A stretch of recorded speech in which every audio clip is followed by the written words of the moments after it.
Welcome to the Plan Well and Conquer podcast. I am your host, Tish Bullard, professional event planner, chronic list maker, lifestyle lover, and a lady who decided to just go for it.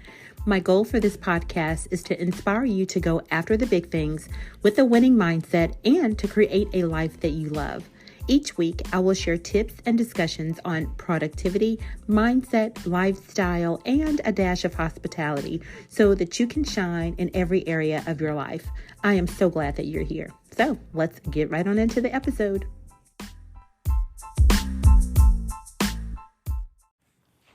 I want to start this off by simply stating the whole discussion of the title. You can have what you can see. And I wanted to take just a few moments to go deeper into this thought. If you're in a place where you are wanting to do things different in your life, you're wanting to improve your life, you want to succeed in life, you can do that, and it is very possible for you to do it. You have the capability to do it, but you can only improve, enhance, and succeed as far as you can see it. The successes you are seeking or you desire will not miraculously happen. You can daydream about it and then go about your regular activities and then find yourself daydreaming about it again a week later, a month later, a year later, and then you see yourself in your current state that you're not so happy with and then go back to thinking, my life would be better if it looked like this. But you just randomly think a thought that may seem better than what you're currently living and you let it go. But if it happens to be a recurring thought, no matter how much time has elapsed since you last thought it, what you see is something that you can actually attain. Now, let's look at it from a different standpoint. If you constantly look at your current life, and let's just say you're not happy with how your life is. You're not happy with your job or your career. You're not happy with your relationship status, your weight, or just how you feel about yourself. And you think about that often. And you find yourself still stuck living this life that you may not desire or have a part of your life that you do not desire. You're able to see that, and that's what continues to manifest in your life. And it's sad to say that we sometimes manifest the not so good stuff because we unintentionally work harder at that because it's convenient and it's comfortable. We think about how messy our kitchen is or how raggedy our car is or how chaotic our family is. And we think about it sometimes to the point where we just get frustrated and our moods tend to reflect the frustration. Our sleep at night is interrupted because of the frustration that we are working hard, unintentionally, to continue to relive, although that's not what we really want. So back to the title. You can have what you can see. You can experience what you believe. So what is it you see on a regular basis? You know when you're sitting to yourself and you're focusing on how you want your life to be, where you want to go in life, and the things that you want to experience.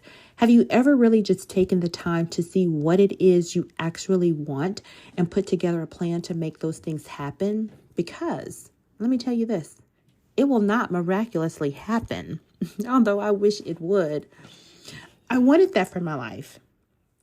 I wanted everything good that I saw for myself. I just wanted it to happen in a short time. I did think because I'm able to see it, it's going to happen. And then I would find myself in my current state, disappointed and unenthused and frustrated until I had to do something different. I could have held on to both the good thoughts and the bad thoughts and still went nowhere different in my life. Or I could have chosen a side. While I am familiar with the negative side, because I lived that for so long, I wanted to taste something different. So I took a shot at only focusing on what I desired. And I did what I had to do to make it stay at the forefront of my mind. So this is what I did. I wrote out my desires. I even went so far to have them placed in my planner. And it was one of the very first pages that I would see each time that I would open my planner. And I made a habit to take a look at my desires just so that I could attach some form of feeling with my expected desires. This is a small step, but a very meaningful step because I needed to get myself in a habit or create a routine of pushing out the negative and only focusing on the positive. Now, I knew that it was going to take me time to shift my mindset from looking at my current state and focusing on my desired state. As I became more familiar with my desires, I knew that it was going to be time for me to incorporate some action into the small steps. So when I sat down to do the goal planning, I looked at my desires and I created steps that I could take that will lead me to that desire. Now I'm feeling even more excited about the desires that I have been thinking about because I'm actually doing the small stuff to get me closer to the big goal.